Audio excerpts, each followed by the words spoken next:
Stardew Valley, a game amazing in its own right, but for the PC and Android players, there's a plethora of mods that can spice up your game or even make it more accessible. Hello, I'm Emma if you're new, and I've definitely played quite a lot of Stardew Valley over the past couple of years. I can't believe I've not done one of these videos before, but for my last video of 2024, I want to give you my top 10 mods for Stardew Valley, with a few honourable mentions sprinkled in there too. I hope you find some fun recommendations for your next playthrough, and all of the mods mentioned will be linked in the description. So, let's get going. Whilst I do have an all-time favourite, the rest of the mods are in no particular order. Some I have played more recently than others, but these first few mods I will never be without. The first of my essentials has to be UI Info Suite 2. Since first trying it, I have had a couple of goes without it, and my goodness, the struggle is real. Gone are the days of forgetting to check the TV for luck or recipes, missing out on that bonus friendship from a birthday gift, or that sudden realisation that you forgot to check the travelling cart yesterday. With some neat little icons, you have reminders for these things now, but this mod does do so much more than that. It will tell you if you haven't shipped something yet, if an item is needed for a bundle, or the museum, and it'll even show you a range for your scarecrows and sprinklers. The amount of brain cells I've saved from having to count tiles? This one's life-changing. These are just some of the things this mod is capable of, and it's all super customizable depending on what information you want displayed. Similarly helpful, we have the To-Do mod. It's a super simple concept. It's a little to-do list that stays in the top of your screen. You can even categorize them with headings, make them bold so you can really see it, but where this one shines for me is the ability to have them show up on certain days, and you can make them repeatable. I don't know if there's anyone out there like me, but if I have a reminder that's there all the time, my eyes just kind of get used to it being there, and then I just don't tend to notice it. So as an example, you can have a reminder only show up on Thursdays when Sandy's selling her cheaper deluxe speed grow. You can tick off the reminder when you've been over there, and then it will show up again next week.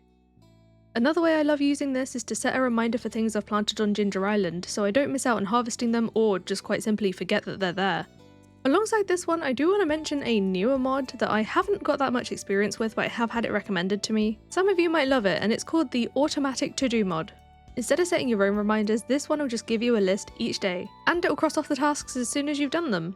You can customize what tasks it will show you if you don't want them all, but when I looked at it for my fishing playthrough, I couldn't get used to the big rectangle in the corner of my screen, so I personally struggled to stick with it. But I do think many of you will have your daily list automated like this, so I thought I'd give it a mention. Next up we have the Visible Fish mod. Even for the looks alone, I do much prefer this than the empty waters, but for someone who really isn't an enjoyer of fishing, I struggle to remember what fish are where and when. Now all I have to do is look at the water to see what's catchable, plus it just makes everything feel so much more alive. Of course that doesn't really help with telling us about the fish that aren't in season or awake. That's where my next mod, Look Up Anything, comes in. Obviously, as the name suggests, this doesn't just tell us about fish. You can look up pretty much anything in the game. Can't remember what recipes a certain ingredient is used for? Hit F1. Want to check if you've already got an item before you buy it? Hit F1. Want to know when you can catch the octopus? Hit F1. One of the things I personally use it for the most though are the gift tastes. Before I go out on a gifting spree, I usually hit F1 on all the villagers and check if I've got any of their love gifts to hand. I use that list to then help me fill up my backpack. You can also do it the other way around, so if you can't remember who loves a certain item, you can hit F1 on the item and it'll give you that list. There's just so much to remember in this game that it takes a lot of the guesswork out for me, and what I've mentioned only covers some of the information that this provides to us. Much more convenient than having to consult the wiki constantly, I think. Those are 4 of my essentials. The rest of this list are mostly gameplay mods from various playthroughs. So next up, the Shoplifter mod.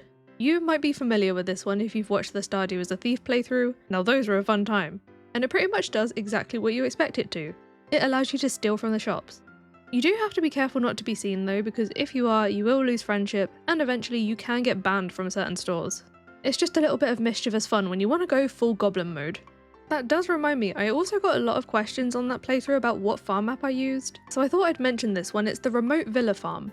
I feel like the layout of this one is kind of unique, so you have your farmhouse in the middle of a top of a little mountainy island, and then all of your farmland is in some cliffs surrounding it, and you have your very own beach. I feel like it's a decent size too, so I highly recommend checking it out at some point. This one's not really related to anything I've talked about, and it is one that I do sometimes just forget to install, but it's the Messy Crops mod. All this pretty much does is make your crops a little bit messier, instead of them being so grid-like. It's a very subtle detail, but I think it adds a lot in terms of making things feel a little bit more natural. This next mod I've had fun with a little bit more recently, and that is the Fishing Trawler mod. This adds a weekly minigame where you go off on a little fishing trip with Murphy on his boat, except you're not using your rod to fish, he's got nets on his trawler.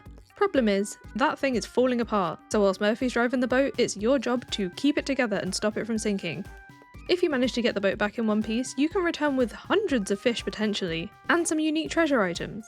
As overpowered as that might sound, the fish do end up being all basic quality, and the minigame itself is so wildly chaotic that you might barely have a chance to breathe. You can make some adjustments to how chaotic it is, and eventually you do find some ancient flags which give you boosts for these trips too. Fun fact as well that I found out later on is this is essentially recreated from old school RuneScape, so some of you might recognise this. I've never played, but it might be something fun and familiar for some of you out there. Now, what favourites mod list would be complete without Stardew Valley Expanded? I just had to mention it, okay? I mean, with all the ways that this mod changes the game, along with a vast array of additions to the NPCs, the lore, the map, the items, the times that I've played with Stardew Valley Expanded, it's always felt really weird when I've done another playthrough without it. I feel like everything they've added just fits so well in a way that feels so natural to the game.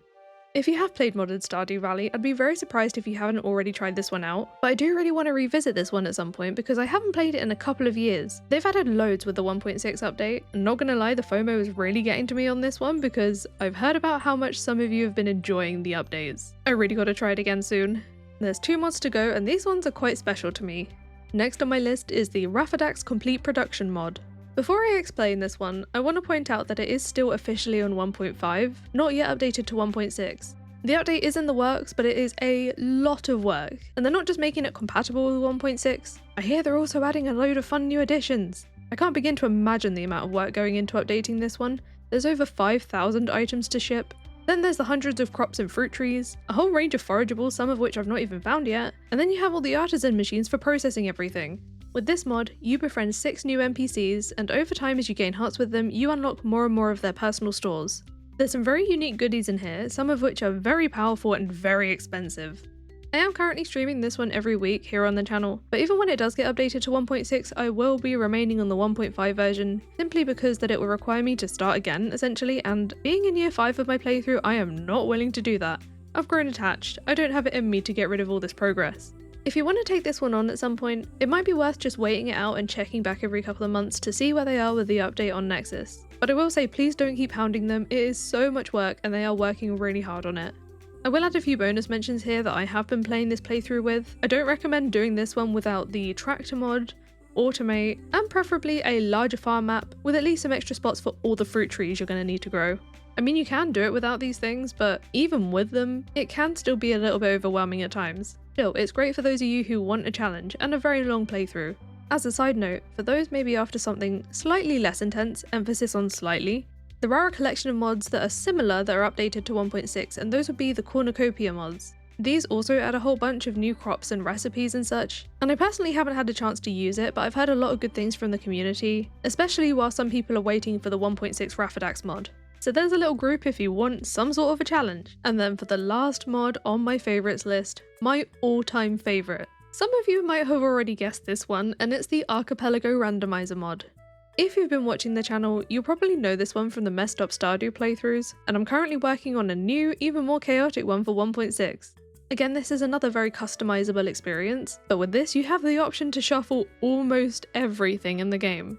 Want to upgrade your axe? First, let's go to Clint's. Except that's not Clint's, that's the Gourmand Cave. When you do eventually find him, you can ask him about those tool upgrades, but that's not a copper axe you're getting, that's how you got your fruit butts. Maybe you've even gone and found your coop upgrade in the lost books at the library. You can go ahead and adjust the settings if you just want a sprinkling of chaos instead of diving headfirst in a full-on whirlwind, and even though you can't play multiplayer on the same farm, you can still experience this with friends by setting it up as a multi-world. That'll allow you to shuffle stuff between your farm and theirs. You can even do it as a race. If you want to take things to another level, it's not even limited to just Stardew. Archipelago works with a whole bunch of different games, so maybe you've got friends who prefer other things on the list like Minecraft or Terraria. It's a fun and unique way to enjoy some gaming together, even when you're into completely different games. I might just about implode from all the possibilities that Archipelago brings, and with the way that no two runs are the same, and the potential for the sheer amount of chaos, this is what makes it my absolute all-time favourite. I just love not knowing what's around every corner. So, that was my top 10 mods for Stardew Valley, with a few bonus ones in there too. Leave a like on the video if you'll be trying any of these out at some point in the future, or if you've already played with them, and let me know in the comments some of your favourite mods. As a reminder, all the mods mentioned will be linked in the description if you want to check them out too. I really hope you do, they are a great time. Thank you so much to my channel members, and I will see you in the next video. Bye!